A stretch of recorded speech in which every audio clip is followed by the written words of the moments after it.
Question पूछा है कि आइसोमर, चलिए इसको मैं इस टॉपिक को मिटा देता हूं जरा सा।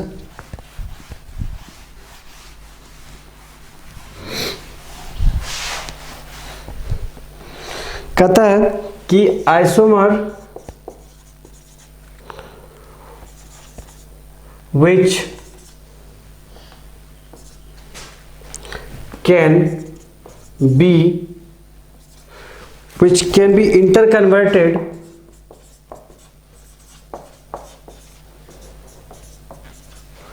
interconverted through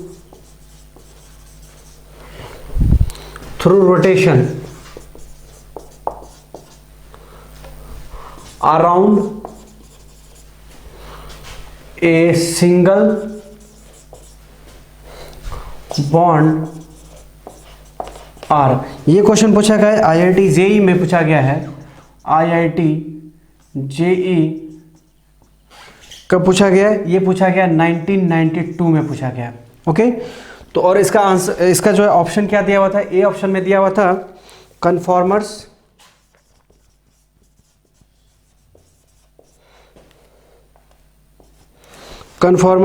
बी में पूछा गया, बी में था डायस्ट्रियोमर्स,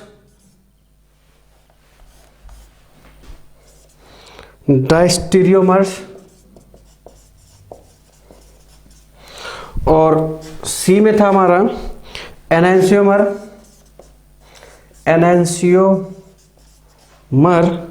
एंड डी था हमारा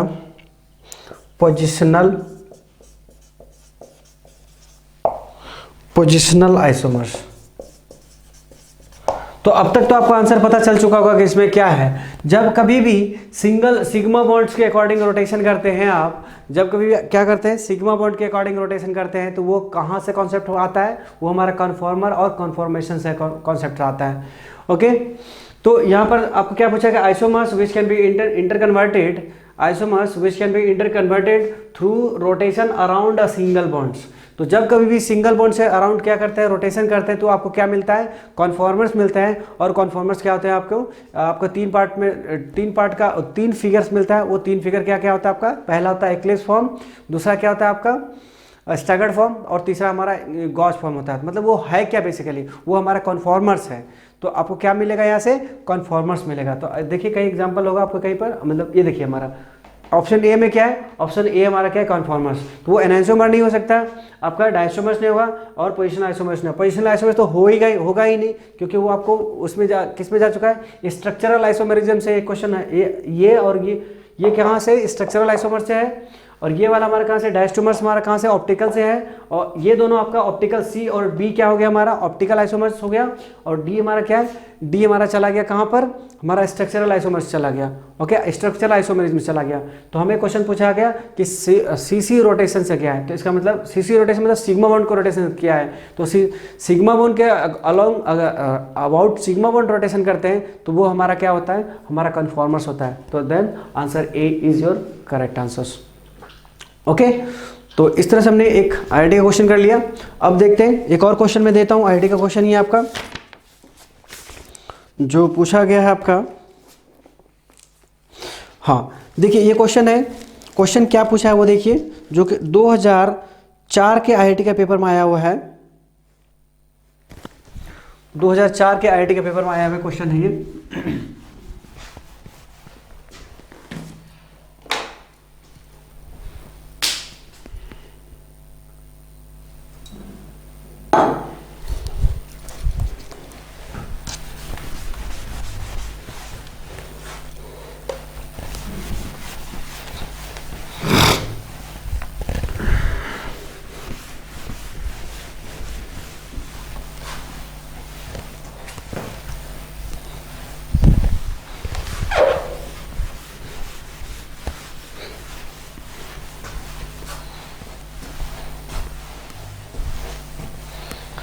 तो देखिए क्वेश्चन क्या है,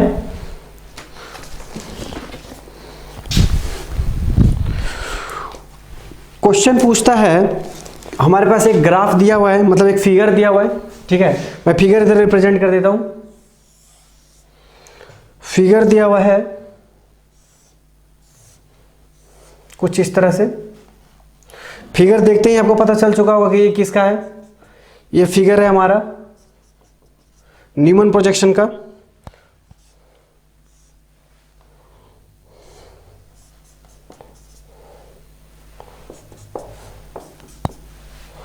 तो इसको आप देखिए, न्यूमन प्रोजेक्शन का ये सर्कल के थ्रू दिखाया गया है।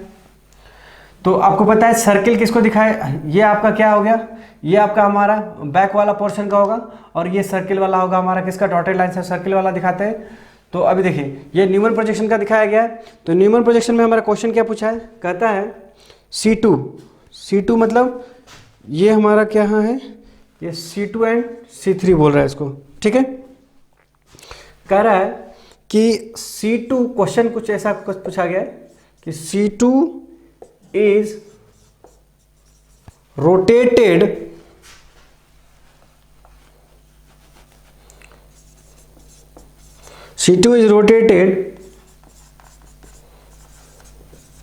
clockwise कितना 120 degree, okay, about what C2 C3 bonds, okay. The resulting conformers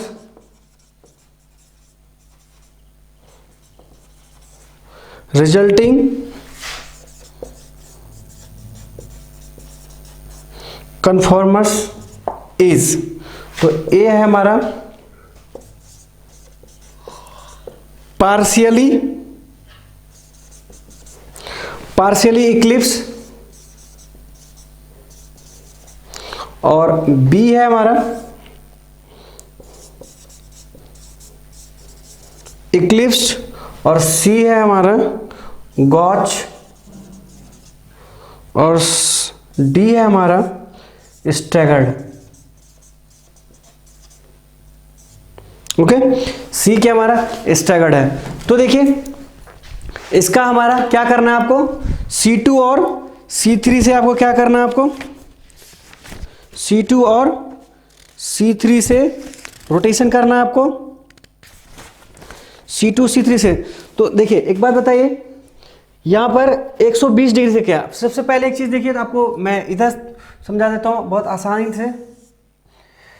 ये हमारा क्या हो गया, CH3 हो गया, और ये हमारा H हो गया, और H हो गया, and this one is also CH3H। एक बात बताइए कि यहाँ पर ये ऑलरेडी कितने डिग्री पर है, ये 60 डिग्री पर है, तो 60 डिग्री पर है। अगर ये 60 रोटेट करता, ध्यान से सुनिएगा, अगर 60 से रोटेट करता तो ये क्या बन जाता, देखिए ये कितना है 60 डिग्री पर, तो पहले से है ये, मतलब अभी किस फॉर्मेट में है ये, अभी इस किस फॉर्म में है, ये हमारा है स्टैगर्ड फॉर्म में, ओके, स्टैगर्ड फॉर्म में अभी है, राइट, अभी स्टैगर्ड फॉर्म में। तो एक बात बताइए, जब आप 60 डिग्री 120 डिग्री का रोटेशन और करोगे, मतलब ये रोटेशन क्या करेगा, ये रोटेशन करेगा 60 रोटेशन करेगा, तो यहां आएगा, मतलब इक्लिप्स फॉर्म में बन जाएगा, और फिर 60 डिग्री अगर करते हैं तो वापस से आपको क्या मिल रहा है, वापस से आपको कहीं ना कहीं क्या मिलने जा रहा है, आपको क्या मिलेगा, गॉच फॉर्म मिलेगा, मतलब कहीं ना कहीं आपको ये क्या मिलने जा रहा है, इसी फॉर्मेट का फिर से वापस मिलेगा आपको। तो ये क्या बन जाएगा, गॉच मिल जाएगा, गॉच फॉर्मेशन आ जाएगा, क्या मिलेगा आपको, गॉच बन जाएगा। तो क्योंकि देखिए 60 अगर 60 से वापस अगर 60 से करते हैं तो ये H यहाँ चलाएगा, ये H यहाँ आ जाएगा, और ये CH3 यहाँ आ जाएगा। तो ये कितना 0 डिग्री पर चला गया, और 0 डिग्री पर चला गया मतलब क्या हो गया, वो हमारा हो जाएगा क्या, इक्लिप्स फॉर्म हो जाएगा। लेकिन फिर से 60 डिग्री अगर आपको रोटेशन मार रहा है तो वहाँ कहाँ, वो आप वापस से 60 डिग्री, मतलब 60 से आप ज़्यादा दे रहे हैं, 60 से ज़्यादा दे रहे हैं, इसका मतलब क्या हो गया, 60 से लेस और 60 से ज़्यादा वो हमारा क्या होता है, गॉच होता है। आपको मैं कन्फॉर्मर्स में आपको पहले बताया था कि यदि 0 से 60 के बीच में क्या होता है, गॉच होता है, और आफ्टर 60 से क्या होता है हमारा, वो भी हमारा गॉच होता है। तो ये कितना दे रहा है, ये दे रहा है 120 डिग्री का रोटेशन दे रहा है, इसका मतलब क्या हो रहा है कि 60 से मोर देन दे रहा है, तो 60 से मोर देन क्या हो जाएगा हमारा, वो हमारा हो जाएगा गॉच फॉर्मेशन हो जाएगा, ओके। तो हमारा आंसर क्या हो जाएगा, सी इज द करेक्ट आंसर। आप देख लीजिए गॉच हमारा यहाँ पर है। तो इस तरह से हमारा क्या आंसर हमारा मिल चुका है, सी। तो हमारा सी इज द करेक्ट आंसर। ये IIT में पूछा गया, ये IIT का क्वेश्चन पूछा गया, कौन, 2004 में पूछा गया है, IIT 2K4 पूछा गया, मतलब 2004 में पूछा गया, IIT 2004 में क्वेश्चन पूछा गया। तो क्वेश्चन हमारा कुछ इसी तरह से आता है, ठीक है। तो मुझे लगता है कि इस तरह से आपको बहुत कुछ समझा दिया मैंने, इस तरह से यहाँ पर हमारा ये लेक्चर्स खत्म होता है। और ये लेक्चर्स हमारा क्या था, आइसोमेरिज्म का चैप्टर था, और चैप्टर हमारा आइसोमेरिज्म हमारा खत्म होता है। और नेक्स्ट चैप्टर में हमारा होगा, नेक्स्ट चैप्टर हमारा स्टार्ट होगा, और उस चैप्टर का नाम है हाइड्रोजन बॉन्डिंग। ओके, तो हमारा नेक्स्ट चैप्टर में मिलेंगे आपसे हम हाइड्रोजन बॉन्डिंग में। ओके, नेक्स्ट उसके बाद हम पढ़ेंगे डाइपोल मोमेंट। सो अब तक जो भी कुछ आपने को पढ़ा है मैंने आपको, वो सारे की चीज़ें, अभी खास करके आइसोमेरिज्म की बात करते हैं हम। तो आइसोमेरिज्म में जो कुछ भी हमने पढ़ा है, खास करके आपको आरएस कॉन्फ़िगरेशन आपका क्लियर होना चाहिए, क्योंकि आरएस कॉन्फ़िगरेशन बहुत ही इंपॉर्टेंट है। ठीक है, तो आरएस कॉन्फ़िगरेशन जो भी चीज़ें मैंने बताया आपको, सबसे पहले क्या आरएस कॉन्फ़िगरेशन करना क्या है, उसको सबसे पहले आपको करना क्या है, सबसे आँख कान मूंद के सबसे पहले क्या करना है आपको 4 1 2 3 4 का बना लेना है आपको। ठीक है, आपको 4 उसको जो डायग्राम है उसका डायग्राम तैयार कर लेना है उसको। और उसके बाद आपको क्या करना है, उसका जो नंबर 1 जो सबसे बड़ा वाला ग्रुप है, सबसे बड़े वाले ग्रुप को क्या करना है, ऊपर में सबसे टॉप में डालना है, और जो सबसे छोटे वाला ग्रुप है उसको क्या करना है, सबसे नीचे डालना है। एंड आफ्टर दैट उसके बाद क्या करना है आपको, उसके बाद जो उससे ठीक बड़ा होगा, अब जो 2 ही बचा होगा ना आपका, एक ऊपर सबसे चला गया, चौथा नीचे चला गया। ओके, उसके बाद क्या होगा, 2 बचा, उन दोनों में से जो बड़ा होगा उसको नंबर 2 देंगे, और उसके बाद जो छोटा सबसे लास्ट में नंबर 3 देंगे। अब देखना ये देखिए, कोई ज़रूरी नहीं है कि वो सबसे ऊपर जाए 1, और सबसे जब आप रिप्रेजेंट करोगे तो कोई ज़रूरी नहीं है कि वो क्या आपको रोटेशन, आपको मतलब वो जिस तरह से गिवन है वो आपको रोटेशन के लिए वो तैयार हो, कोई ज़रूरी नहीं है। तो आपको क्या करना पड़ेगा, कभी कभी हमें एक्सचेंज भी करना पड़ता है, तो वो हमने आपको दिखा दिया। ठीक है, कि उसको एक्सचेंज आप कैसे करोगे। तो एक्सचेंज करने के लिए थोड़ा सा आपको दिमाग का इस्तेमाल करना पड़ेगा। उसके बाद फिर आपको at the end of time आपको डेफिनेटली रिजल्ट मिलेगा, एंड दैट इज आपको कहीं ना कहीं आपको रिजल्ट सही मिलेगा अगर आप रोटेशन आप सही से कर रहे हैं। तो आपको कहाँ जाना है, 1 से 2 जाना है और 2 से 3 जाना है, बस आपको इतना ही करना है, 1 से 2, 2 से 3, दैट्स ऑल।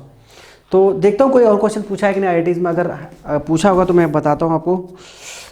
पहले मैं देख लेता हूँ खुद से, लेट मी चेक फर्स्ट क्या क्वेश्चन आरएस कॉन्फ़िगरेशन से क्वेश्चन पूछा है कि नहीं। फिलहाल तो मेरे पास यही सीटें हैं।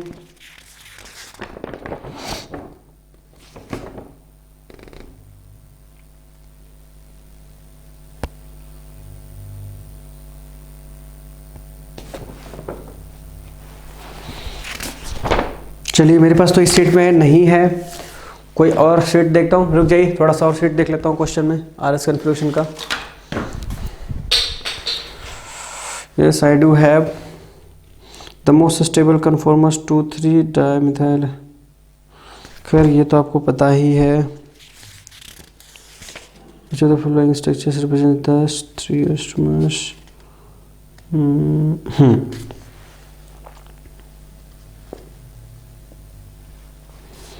41 RS configuration।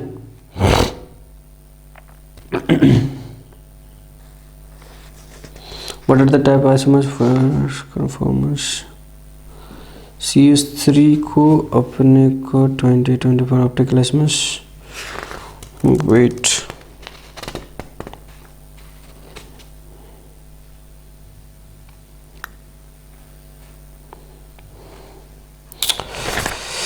चलिए देखते हैं। क्वेश्चन है मेरे पास आरएस कॉन्फ़िगरेशन का यहाँ पर, और वो किधर गया क्वेश्चन हमारा है, वेयर इज दैट, हाँ मिला। तो हमें कहता है correct configuration of the following. क्या क्वेश्चन पूछा गया है, correct configurations of the following. तो देखिए क्या है हमारा क्वेश्चन,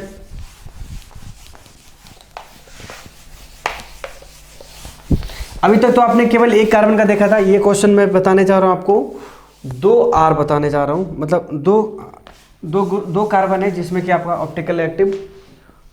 ऑप्टिकल मतलब 2 कार्बन वाला बताने जा रहा हूं आपको। चलिए देखते हैं इसमें हम कैसे जज करेंगे।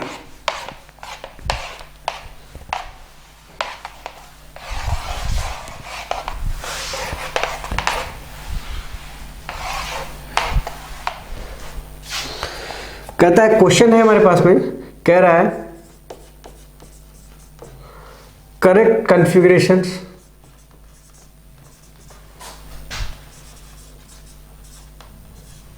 configuration of the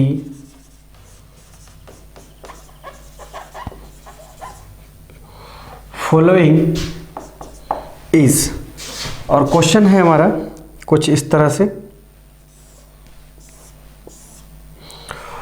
OH CH3H OH H, और हमारे पास ऑप्शन दिया हुआ है, ए में दिया है 2S 3S, बी में है हमारा 2S 3R, और सी दिया हुआ है 2R 3S, और डी में दिया है हमारा 2R 3R। तो चलिए आप इसको तब तक बनाइए, देखिए पहले आप खुद ट्राई कर लीजिए, आपको 1 मिनट का टाइम दे रहे हैं हम, पहले आप इसको खुद बना के ट्राई कीजिए, फिर आपको मैं बताऊंगा। ओके, तो पहले बना के देखिए इसको जल्दी से।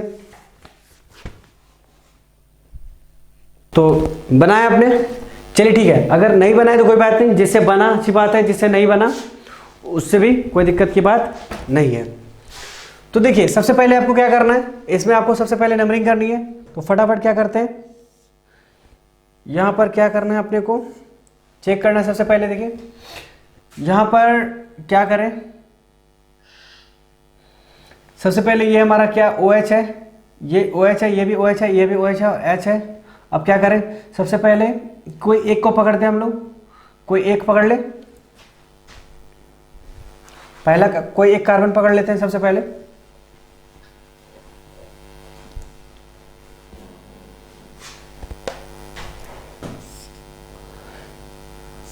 पहला वाला कार्बन पकड़ते हैं, तो पहला वाला कार्बन क्या हो जाएगा हमारा, ये वाला 1 हो जाएगा, करेक्ट है। और क्वेश्चन गड़बड़ है क्या, क्वेश्चन तो गड़बड़ नहीं होना चाहिए, oh sorry, yes question is wrong actually. यहाँ पर देखिए, यहाँ पर तो पॉसिबल नहीं है, OH पॉसिबल ही नहीं है, क्योंकि यहाँ पर देखिए यहाँ पर OH यहाँ भी है, यहाँ भी OH है। तो अभी हम कैसे डिसाइड करेंगे, दोनों आपका 1 यहाँ पर तो 1 हो जाएगा, ये भी यहाँ भी 1 हो जाएगा, इसीलिए मुझे क्वेश्चन में कन्फ्यूजन लग गया। तो एक्चुअली यहाँ पर OH नहीं है, अब ध्यान से देखिए यहाँ पर है CH3। ओके, अब आप आराम से बना सकते हैं इसको। तो देखिए, तो सबसे पहले क्या करना है, कोई एक कार्बन को उठाइए। तो सबसे पहले इस कार्बन को हमने उठाया, तो इस कार्बन के लिए क्या हो जाएगा हमारा, ये पहला 1 हो जाएगा, उसके बाद फिर ये 4 हो गया। ओके, उसके बाद देखिए ये ऊपर CH3 है और नीचे क्या है, C के साथ में क्या है, OH है और CH3 है और H है। तो इसका मतलब क्या हुआ कि ये वाला हमारा क्या हो गया, ये वाला हमारा 3 हो जाएगा, सॉरी 2 हो जाएगा, ये वाला हमारा 2 हो गया, और ये वाला क्या हो गया हमारा 3 हो गया। ओके, तो अभी देख सकते हैं यहाँ पर हमारे पास क्या है, 1 है, 2 है, 3 है, 4 है। तो अभी क्या करें, 1 2 3 चला जाए, तो 1 2 3 चले जाए, 1 2 3 ऐसे जा सकते हैं क्या हम, ऐसे संभव है। तो ये करना हमारे लिए क्या होगा, गलत होगा। क्यों गलत होगा, क्योंकि यहाँ पर हमारा 1 यहाँ होना चाहिए और 4 यहाँ होना चाहिए। तो सबसे पहले हम क्या करते हैं, इसको चेंज कर लेते हैं। तो फटाफट चेंज करते हैं इसको, एक्सचेंज सबसे पहले एक्सचेंज किसको करें हम, चलिए जल्दी से एक्सचेंज कर लेते हैं। एक्सचेंज 4 2 एक्सचेंज करेंगे, तो 4 2 एक्सचेंज करेंगे तो यहाँ क्या हो जाएगा 2 4, और ये हमारा 1, और एक ही बार चेंज करते हैं। चलिए इसको इधर से चेंज कर लेंगे और इसको इधर से चेंज कर लेंगे, तो ये यहाँ चला जाएगा, ये यहाँ आ जाएगा, मतलब ये 3 हो गया, और ये यहाँ पर कितना आ गया, 1 आ गया। अब इसका बता सकते हैं कितना आ जाएगा, 1 2 3, मतलब क्या हो गया हमारा ये 1 2 में, ये हमारा क्या बन गया, ऐसे रोटेट एंटी क्लॉकवाइज जा रहा है, मतलब एस हो गया। ओके, एस हो गया। अब इसको चेक कर लीजिए जल्दी से। अब इसको चेक कर रहे हैं तो क्या आ रहा है आपको, इसको चेक करने के बाद आपको क्या मिल रहा है, चलिए इधर चेक कर लेते हैं। इस कार्बन को चेक कीजिए। तो जब आप इस कार्बन को चेक कर रहे हैं, नेक्स्ट वाला नंबर 2 कार्बन को चेक कर रहे हैं, तो क्या मिल रहा है आपको, चलिए देखते हैं। ये हमारा इधर 1 आ गया, इधर OH के लिए आप 1, और इधर CH3 कितना हो जाए, सबसे छोटा कौन हो गया, ये वाला हो गया, मतलब यहाँ पर 4, और ये हमारा क्या हो जाएगा 2, ये हमारा कितना होगा CH3 क्या लिखेंगे आप, अब एक ही बचा 3 ही। तो देखिए यहाँ पर क्या हो गया, सबसे पहले किसको एक्सचेंज करें, फटाफट इसको, इन दोनों को एक्सचेंज कर दीजिए और इन दोनों को एक्सचेंज कर दीजिए। तो क्या मिल जाएगा आपको, इधर ये आपको 1 हो जाएगा, 2 हो गया, और इन दोनों को एक्सचेंज किया था, सॉरी आपको इसको एक्सचेंज करने की जरूरत नहीं है, आपको इसको एक्सचेंज करने की कोई जरूरत नहीं है। देखिए क्यों नहीं गए, क्योंकि आपको यहाँ पर 4 ऑलरेडी नीचे में है, और यहाँ पर 3 है। चलिए अब क्या चल रहे हैं आप देखिए इधर से आप चल जाते हैं, तो आपको क्या दिख रहा है, आपको ये वापस से आपको ये आपके एंटी क्लॉकवाइज जा रहे थे, एंटी क्लॉकवाइज जा रहे हैं तो क्या मिला, ये एंटी क्लॉकवाइज गए तो ये क्या मिला आपको, एस मिला। और आपने इधर से और यहाँ पर क्या देख रहे हैं, यहाँ से आप 1 से 2 जा रहे हैं, मतलब आपको क्या मिल रहा है, इधर आर मिल रहा है। ये हमारा आर है, ये हमारा एस है। तो देखिए आर और एस का कॉन्फ़िगरेशन आपको कहीं मिल रहा है, आर और एस, तो यहां तो मिल नहीं रहा है। कैसे आंसर होगा इसका,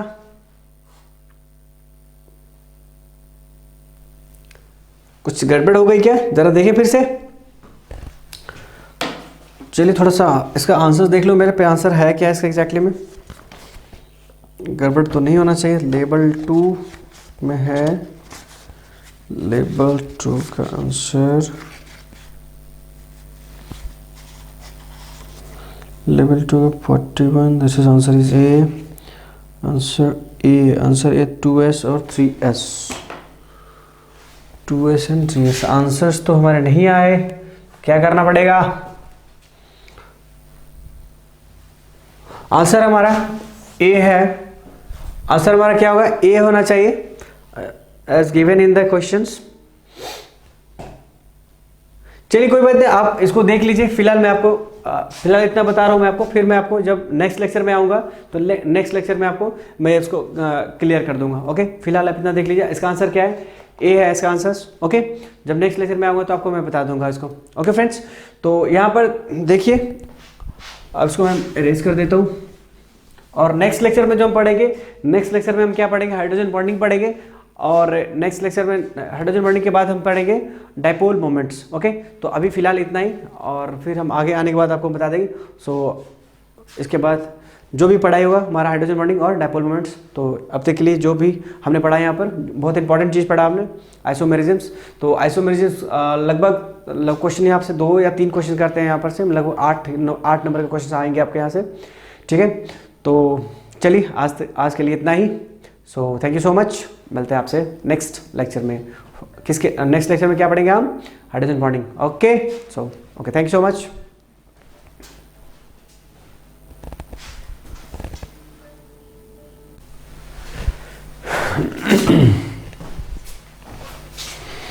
Hello everyone, again welcome you all. I Vikas Kumar from adolescent institutes. तो चलिए आज नया टॉपिक पढ़ते हैं हम लोग, और उस नए टॉपिक का नाम है हाइड्रोजन बॉन्डिंग। जैसे कि आप देख पा रहे होंगे बोर्ड पर लिखा गया है हाइड्रोजन बॉन्डिंग। ओके, तो हाइड्रोजन बॉन्डिंग क्या होता है, डेफिनेशन के तौर पे आप यहाँ देख सकते हैं, यहाँ पर लिखा हुआ है डेफिनेशन में। तो डेफिनेशन क्या लिखा हुआ है आपका, hydrogen bonded with FON, hydrogen bonded with FON is having tendency to attract any other FON. This attraction is known as hydrogen bonding.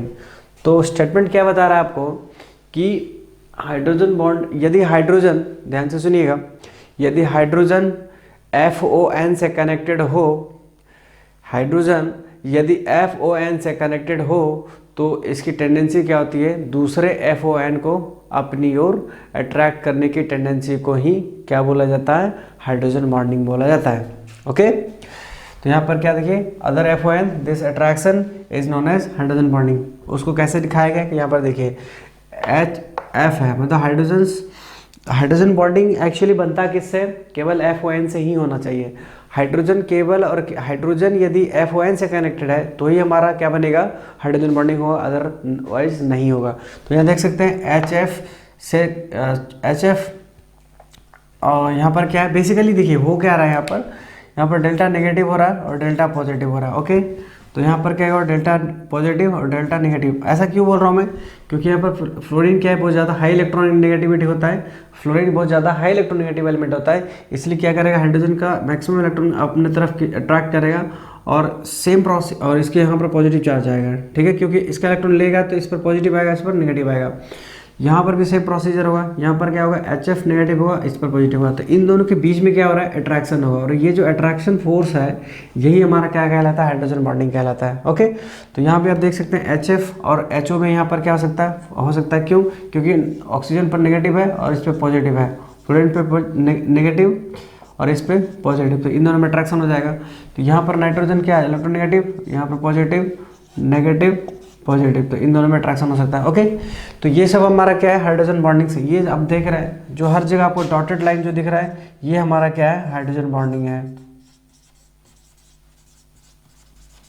ये सब क्या आपका हाइड्रोजन बॉन्डिंग्स है सारे के सारे। ओके, तो ये डॉटेड लाइन जितने भी आपके हाइड्रोजन बॉन्डिंग्स है। तो यहाँ पर देखिए, अब जब आपको पता है कि जब कभी भी बॉन्ड का फॉर्मेशन होता है, आपको ये बात मालूम है कि जब कभी हाइड्रोजन बॉन्ड का फॉर्मेशन, मतलब जब कभी भी बॉन्ड का फॉर्मेशन, नॉट ओनली हाइड्रोजन्स, जब कभी भी आपका बॉन्ड का फॉर्मेशन होता है, वो क्या होता है आपको वहाँ पर एनर्जी रिलीज होता है। ओके, तो एनर्जी रिलीज होगा। अब यहाँ पर देखते हैं कि HF मॉलिक्यूल बनेगा, HF मॉलिक्यूल, 2 HF मॉलिक्यूल्स के बीच में एक हाइड्रोजन बॉन्डिंग बनेगा। तो वो हाइड्रोजन बॉन्डिंग बनने के दौरान आपका क्या होगा, कितना आपका एनर्जी रिलीज होगा। ओके, तो ऐसे एक बात और कि ये हाइड्रोजन बॉन्डिंग का कारण क्या है, हाइड्रोजन बॉन्डिंग का मेन कारण क्या है, हाइड्रोजन बॉन्डिंग होने का मेन कारण है आपका इलेक्ट्रोनेगेटिविटी का डिफरेंस। ओके, तो आप देख पा रहे हैं यहाँ पर दिखाया गया, मैंने दिखाया आपको कि इलेक्ट्रोनेगेटिविटी के डिफरेंस की वजह से हमारा क्या होता है, हाइड्रोजन बॉन्डिंग का जनरेशन होता है।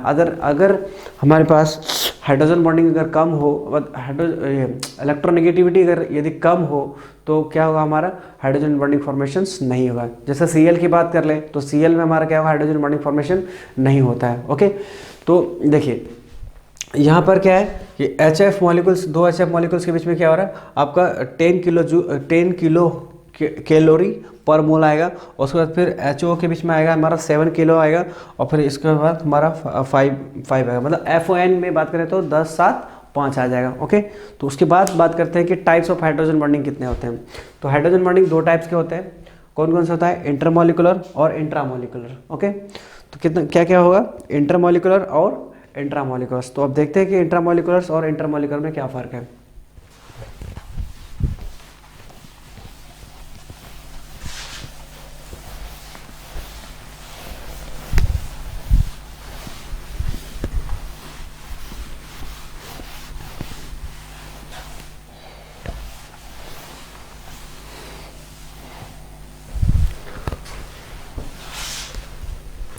ओके, तो देखिए इंट्रामॉलिकुलर और इंटरमॉलिकुलर में क्या फ़र्क है, आप देख सकते हैं यहाँ पर। देखिए हाइड्रोजन बॉन्डिंग आपका कितना तरह का होता है, 2 तरह का होता है। मैंने आपको जस्ट अभी बताया आपको। पहला क्या होगा, इंटरमॉलिकुलर,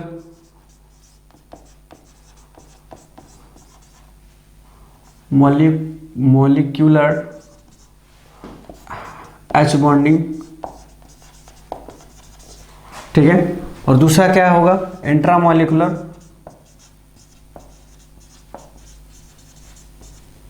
H बॉन्डिंग। ओके, तो देखिए यहां पर क्या लिखा गया, इंटरमॉलिकुलर लिखा गया और इंट्रामॉलिकुलर। पहले आपको मैं ये समझा दूं कि इंटरमॉलिकुलर और इंट्रामॉलिकुलर में क्या फ़र्क है। देखिए जब कभी हम बात करते हैं इंटरमॉलिकुलर, तो मतलब समझ आएगा हम पर 2 मॉलिक्यूल्स की बात कर रहे हैं। ओके, इंटरमॉलिकुलर्स मतलब हो गया 2 अलग अलग मॉलिक्यूल्स मिलकर के क्या कर रहा है, एक हाइड्रोजन बॉन्डिंग का फॉर्मेशन कर रहा है। लेकिन यहाँ पर क्या होगा, इंट्रामॉलिकुलर की बात किया जाए तो with in the molecules, okay, with in the molecules हमारा क्या होगा, हाइड्रोजन बॉन्डिंग फॉर्मेशन होगा। जैसे कि मान लीजिए कि हमारे पास यहाँ पर इंट्रामॉलिकुलर का एग्जाम्पल, इंटरमॉलिकुलर का क्या एग्जाम्पल होगा, कुछ ये होगा हमारा। मान लीजिए यहाँ पर OH है और दूसरा हमने NO2 ले लिया। ओके, और इसमें हमने क्या यूज़ कर लिया, यहाँ पर OH ले लिया और यहाँ पर NO2 ले लिया। तो यहाँ पर क्या होगा, हमारा हाइड्रोजन बॉन्डिंग बन जाएगा इस तरह से। क्यों ऐसा होगा, यहाँ देखिए यहाँ पर H है, डेल्टा नेगेटिव पॉजिटिव होगा और यहाँ डेल्टा नेगेटिव होगा। और यहाँ ऑक्सीजन और नाइट्रोजन के बीच में क्या हो रहा है, यहाँ पर देखिए ऑक्सीजन ज़्यादा इलेक्ट्रोनेगेटिव है, ऑक्सीजन ज़्यादा इलेक्ट्रोनेगेटिव है देन नाइट्रोजन से। तो ऑक्सीजन क्या होगा, यहाँ पोलराइज होगा और पोलराइज होने की वजह से क्या करेगा, ये बगल वाले हाइड्रोजन को क्या करेगा, यहाँ पर हाइड्रोजन बॉन्डिंग फॉर्मेशन करेगा। क्योंकि ये मॉलिक्यूल्स के अंदर हो रहा है, आप देख सकते हैं कि एक ही मॉलिक्यूल के अंदर यहाँ पर क्या हो रहा है, हाइड्रोजन बॉन्डिंग बन रहा है। इसलिए हम इसको क्या बोलेंगे, इंट्रामॉलिक्यूलर बोलेंगे। क्या बोलेंगे हम,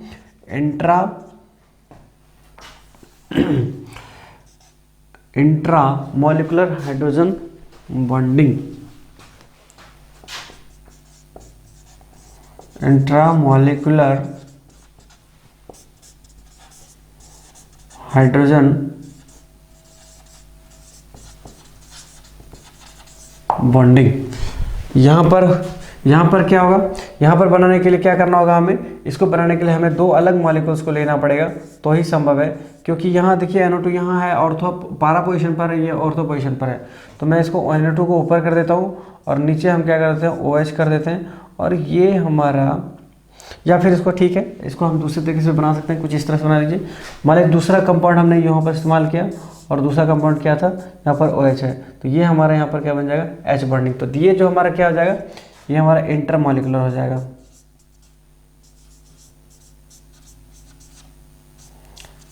इंटरमॉलिक्यूलर H बॉन्डिंग। ओके, तो यहाँ पर क्या देखा हमने कि दो अलग अलग मॉलिक्यूल्स को इस्तेमाल किया गया है, और यहाँ पर क्या किया, दोनों सेम, यहाँ पर क्या हाइड्रोजन बॉन्डिंग बन रहा है, सेम मॉलिक्यूल्स के अंदर बन रहा है। तो अब हम बात करते हैं बॉइलिंग पॉइंट्स की। ओके, तो बॉइलिंग पॉइंट की बात कर लें तो बॉइलिंग पॉइंट को कैसे समझेंगे। बॉइलिंग पॉइंट बेसिकली डिपेंड किस बात पर करता है, बॉइलिंग पॉइंट डिपेंड करता है हमारा किस पर, हमारा बॉइलिंग पॉइंट डिपेंड करता है आपका H बॉन्डिंग पर डिपेंड करता है। ओके, तो H बॉन्डिंग जिसका जितना ज़्यादा होगा उतना ही उसका क्या होगा, बॉइलिंग पॉइंट्स होगा। ओके, तो क्या बोला मैंने, जिसका ज़्यादा बॉइलिंग पॉइंट हो, जिसका ज़्यादा H बॉन्डिंग होगा उसका उतना ही ज़्यादा क्या होगा, बॉइलिंग पॉइंट भी होगा। ओके, तो चलिए देखते हैं कैसे समझते हैं इसका बॉइलिंग पॉइंट।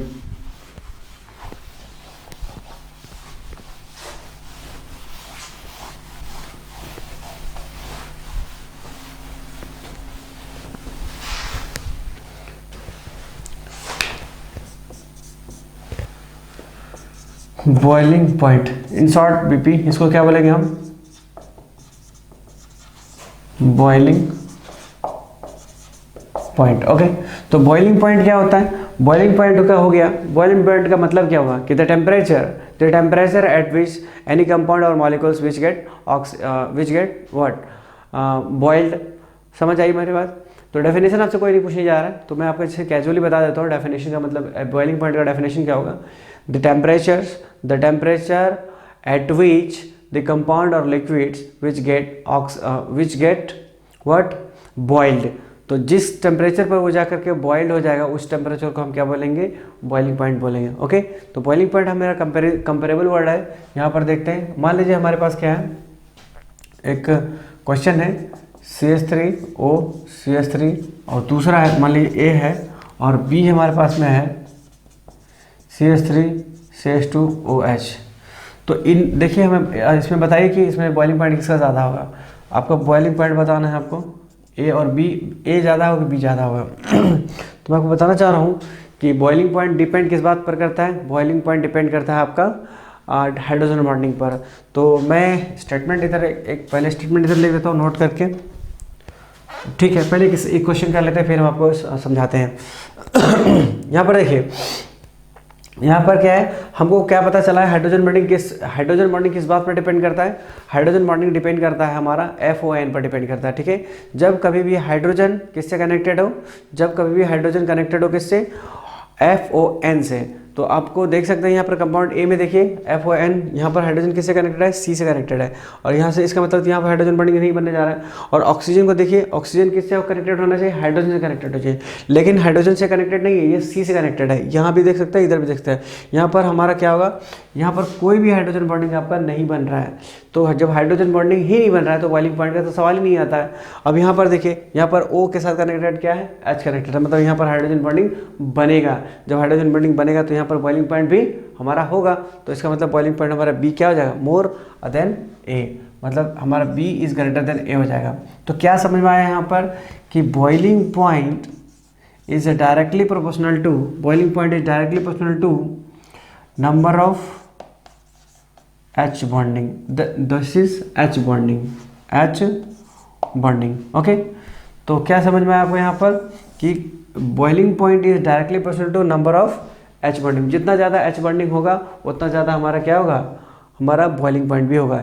लेकिन ये सवाल आकर के यहाँ पर अटक जाता है कि क्या हमारा इंट्रामोलिकुलर H बॉन्डिंग और दूसरा क्या हमारा इंटरमोलिकुलर H बॉन्डिंग दोनों अगर सेम हो तो क्या तभी हमारा बॉइलिंग पॉइंट सेम हो, बॉइलिंग पॉइंट हमारा उस बात पर डिपेंड करेगा। तो चलिए देखते हैं यहाँ पर इस स्टेटमेंट को क्या कहने का मतलब है। तो देखिए, जब कभी भी इंट्रामोलिकुलर बात करें और इंटरमोलिकुलर की बात करें और वो हम बॉइलिंग पॉइंट से रिलेटेड अगर बात करें, तो फिर वहाँ पर हमें कैसे समझना होगा कि बॉइलिंग पॉइंट किसका ज़्यादा होगा और किसका बॉइलिंग पॉइंट कम होगा। चलिए देखते हैं।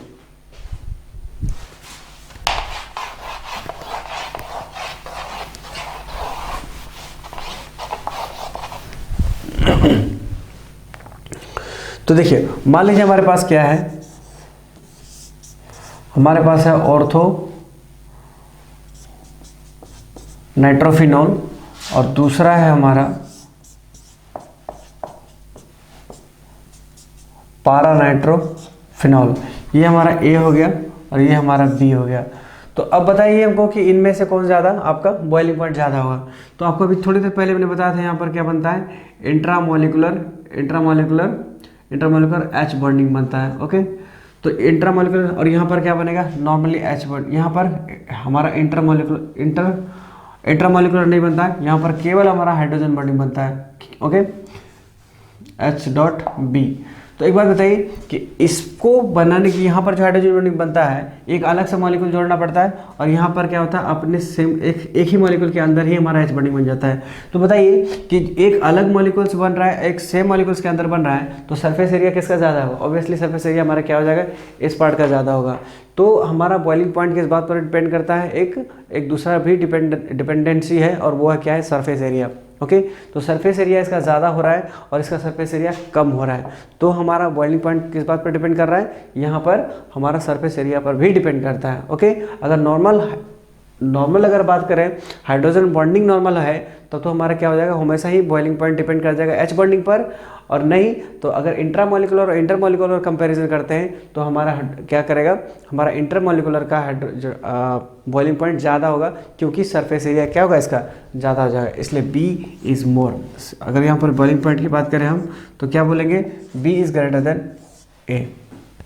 ओके, तो अब बात कर लेते हैं हम थोड़ा सा किस पे boiling points for the case of amine की बात कर लेते हैं। तो अमीन में क्या हमारा एच बॉन्डिंग होता है, क्यों होगा, क्योंकि FON की बात किया हमने। तो FON का केस जब भी होगा तो नाइट्रोजन क्या करेगा, नाइट्रोजन से कनेक्टेड अगर हाइड्रोजन है तो क्या करेगा, वो क्या, मान ली अमीन क्या है, boiling point for amine. Okay, तो मान लीजिए क्वेश्चन हमारे पास कुछ इस तरह, suppose that CH3 CH2 NH2 है, A में हो गया और B में हमने ले लिया CH3 NH CH3 बात कर लिया। तो यहाँ पर बताइए कि बॉइलिंग पॉइंट किसका ज़्यादा। चलिए एक और C ऑप्शन ले लेते हैं हम लोग, CH3N CH3 और CH3। तो यहाँ पर बताइए तो बॉइलिंग पॉइंट किसका ज़्यादा होगा। तो बॉइलिंग पॉइंट बेसिकली डिपेंड किस बात पर करेगा, बॉइलिंग पॉइंट डिपेंड करेगा हमारा किस पर, बॉइलिंग पॉइंट डिपेंड करेगा नंबर ऑफ हाइड्रोजन बॉन्ड पर। तो हाइड्रोजन बॉन्ड किस बात, हाइड्रोजन बॉन्डिंग मतलब यहाँ पर क्या होगा, हाइड्रोजन, नाइट्रोजन के पास जितना ज़्यादा हाइड्रोजन होगा उतना ज़्यादा क्या होगा, हमारा एच बॉन्डिंग बनेगा। ओके, तो नाइट्रोजन के पास कितना है, देखिए तो जरा नंबर ऑफ एच कितना है इसके पास में, यहाँ पर 2 है, यहाँ पर 1 है, यहाँ पर 0 है। तो यहाँ पर क्या होगा, यहाँ पर एक ही टाइम में आपको इंटरमोलिकुलर यहाँ पर इंटरमोलिकुलर एच बॉन्डिंग कितना बनेगा, यहाँ पर 2 को बनेगा। क्यों, क्योंकि यहाँ पर 2 हाइड्रोजन है, तो दो हाइड्रोजन को जोड़ने के लिए ये दोनों हाइड्रोजन क्या करेगा, पोलराइज होगा और पोलराइज होने के बाद क्या करेगा, 2 अलग अलग मॉलिक्यूल्स को और जोड़ेगा। ये इसका मतलब क्या होगा, इसका बहुत बड़ा साइज बनने जा रहा है। तो हमारा सबसे बड़ा कौन सा होगा, सबसे ज़्यादा इस पर होगा, मतलब एक ही टाइम में आपको हाइड्रोजन बॉन्डिंग कितना होगा, यहाँ पर 2 होगा। ओके, यहाँ पर 2 हाइड्रोजन बॉन्डिंग तैयार होगा।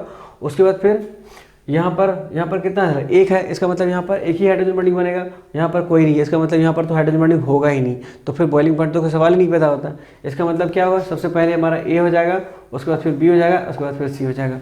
ओके, तो अमीन का केस हो तो आप इस तरह से जज कर लीजिएगा। सिंपल सा देखना है आपको, क्या देखना है कि हाइड्रोजन बॉन्डिंग, जब कभी भी आपको अमीन का केस में हाइड्रोजन बॉन्डिंग ये देखना है, बॉइलिंग पॉइंट देखना है, तो आपको क्या देखिएगा, उसका हाइड्रोजन बॉन्डिंग देख लीजिएगा। जितना हाइड्रोजन बॉन्डिंग मतलब नाइट्रोजन से हाइड्रोजन कितना कनेक्टेड है, अगर नाइट्रोजन से जितना ज़्यादा हाइड्रोजन कनेक्टेड होगा वही हमारा क्या उसका उतना ज़्यादा क्या होगा, हमारा बॉइलिंग पॉइंट्स भी होगा। ओके, तो एक और क्वेश्चन देख लेते हैं। मान लीजिए हमारा क्वेश्चन क्या है, कुछ इस तरह से है। देखिए मान लीजिए हमारे पास क्वेश्चन ऐसा है, ए हो गया और दूसरा है ये बी हो गया। तो ए और बी में आपको बॉइलिंग पॉइंट बताना है। तो ए और बी में बॉइलिंग पॉइंट आपको बताने के लिए क्या करेंगे, सिंपली आपको देखना है हाइड्रोजन देखना है। तो हाइड्रोजन कितना है, यहाँ पर 1 है, यहाँ पर 2 है। तो आपको क्या हो जाएगा, बी इज ग्रेटर हो जाएगा। क्यों, क्योंकि बी आपको ज़्यादा बनाएगा, क्योंकि 2 टाइम्स बनाएगा एच बॉन्डिंग एक ही बार में। कितना 2 बनाएगा और ये कितना बनाएगा 1 बनाएगा। तो इसीलिए हमारा क्या हो जाएगा, B is more, this is B is greater than A, B is greater than A, right. चलिए अब हम बात करते हैं hydrogen bonding in case of water. Hydrogen bonding in case of water में हाइड्रोजन बॉन्डिंग का फॉर्मेशन कैसा होता है, कैसे होता है।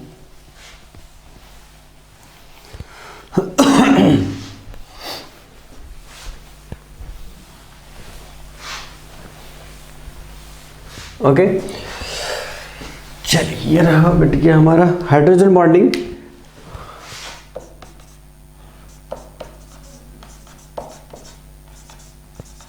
Hydrogen bonding in case of hydrogen bonding in water, directly हम देख देते हैं इन वाटर मतलब H2O। ओके तो वाटर को हम कैसे, वाटर का स्ट्रक्चर क्या होता है, सिंपली आप देख जानते हैं वाटर का स्ट्रक्चर होता है OH। देखिए वाटर तो एक मॉलिक्यूल तो होगा नहीं, बहुत सारे मॉलिक्यूल्स होंगे। तो सबसे पहले यहाँ क्या होगा, डेल्टा नेगेटिव होगा, इसकी वजह से यहाँ पर delta positive, delta negative, delta positive. तो अब ये क्या करेगा, अब ये पोलराइज हुआ है, तो पोलराइज एक मॉलिक्यूल्स ऑफ वाटर रहेगा नहीं, इसका मतलब बहुत सारे मॉलिक्यूल्स होंगे। यहाँ पर क्या होगा, हमारा ऑक्सीजन होगा और ये हमारा H होगा। यहाँ पर इसका मतलब डेल्टा नेगेटिव होगा। ओके तो ये हमारा क्या होगा, इसके साथ अट्रैक्शन होगा, ये हमारा H बॉन्डिंग फॉर्मेशन करेगा। फिर यहाँ पर ऑक्सीजन आएगा, H2O मॉलिक्यूल्स, बहुत सारे मॉलिक्यूल्स हैं। तो यहाँ पर क्या होगा, अट्रैक्शन हो जाएगा due to what, due to negative, delta positive. और ऑक्सीजन यहाँ पर हम ले लेते हैं कुछ इस तरह से। तो यहाँ पर डेल्टा नेगेटिव, डेल्टा पॉजिटिव और डेल्टा पॉजिटिव। तो यहाँ पर क्या हो जाएगा, हमारा हाइड्रोजन बॉन्डिंग बन जाएगा, ऐसे देख सकते हैं आप। तो आप चाहे जितना मॉलिक्यूल ले लीजिए, आपका स्ट्रक्चर ऐसा ही होगा, स्ट्रक्चर कुछ अभी चेंज नहीं होगा। तो ये इसको क्या बोला जाता है, वॉइड बोला जाता है। इसको क्या बोलते हैं हम लोग, वॉइड बोलते हैं। ओके तो अगर क्वेश्चन आपसे पूछता है कि एक वाटर मॉलिक्यूल में कितना H बॉन्डिंग है, एक वाटर मॉलिक्यूल की बात किया जाए तो पूछेगा question, how many number of H bonding is present in 1 water molecules. ध्यान से सुनिएगा क्वेश्चंस। अगर आपसे क्वेश्चन क्या पूछता है कि how many number of H bonding present in 1 water molecules, तो आपको 1 वाटर मॉलिक्यूल्स मतलब क्या होगा, एक H2O हो गया। तो एक H2O में आपका वाटर मॉलिक्यूल कितना आ रहा है, H बॉन्डिंग कितना आ रहा है। देखिए ज़रा ध्यान से, 1 2 ऐसे तो आपको 1 2 दिख रहा होगा, लेकिन ये भी तो हमारा H बॉन्डिंग ही है, ये भी हमारा क्या है, हाइड्रोजन बॉन्डिंग ही है। तो 1 2 3 4, तो टोटल हमारा कितना हो गया H बॉन्डिंग, 4। तो इसमें ज़्यादातर क्वेश्चंस के आंसर्स आपको 4 ही आएगा, इसलिए घबराने की बात नहीं। तो ये जो क्या है, ये स्ट्रक्चर हमारा कैसा है, ये वॉइड बोलते हैं इसको। यही वॉइड आपको कहाँ दिखता है, आपको ये वॉइड आपको कहाँ दिखता है, आइस के केसेस में आपको वॉइड दिखता है। इसीलिए आइस का जो स्ट्रक्चर होता है उसमें क्या होता है, खोखलापन होता है, जिसको कि हम वॉइड की वजह से उसमें एक डेंसिटी उसका कम हो जाता है, राइट। अब हम बात करते हैं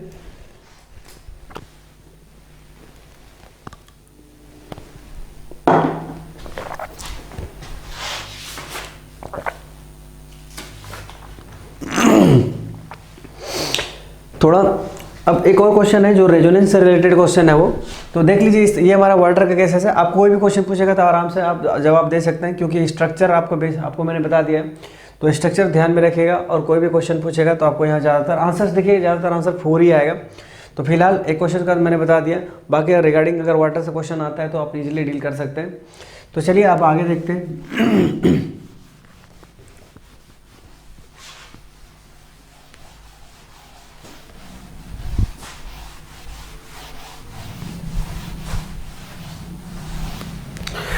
एक रिलेटेड है आपका कौन सा resonance related H boiling point है। तो क्वेश्चन देखिए, क्वेश्चन कुछ ऐसा है, कहता है कि CH3 CH2 CH2OH और B है CH2 double bond CH CH2OH। Okay, तो क्वेश्चन कहता है कि which one is having more boiling point. Question है आपका, चलिए इसको लिखने की जरूरत नहीं है, मैं तो बोल ही दिया आपको। कहता है कि इनमें से बताइए कि कौन सा ज़्यादा बॉइलिंग पॉइंट किसका ज़्यादा है। ओके, तो इस तरह के क्वेश्चंस को निकालने के लिए, हम इस तरह के क्वेश्चंस को चेक करने के लिए क्या करते हैं हम लोग, हम बॉइलिंग यहाँ पर OH को हटा देते हैं। ठीक है, जब OH को हटाते हैं तो OH को हटाने के बाद क्या मिलेगा आपको यहाँ पर, देखिए तो CH3 CH2 प्लस, और इसमें हटाते हैं तो क्या मिलता है आपको, CH2 double bond CH2 plus. तो एक बात बताइए, जब आपने OH को हटाया, तो OH को जब हटाया तो इसका मतलब क्या किया आपने, कहीं ना कहीं इसके हाइड्रोजन बॉन्डिंग को ख़त्म किया।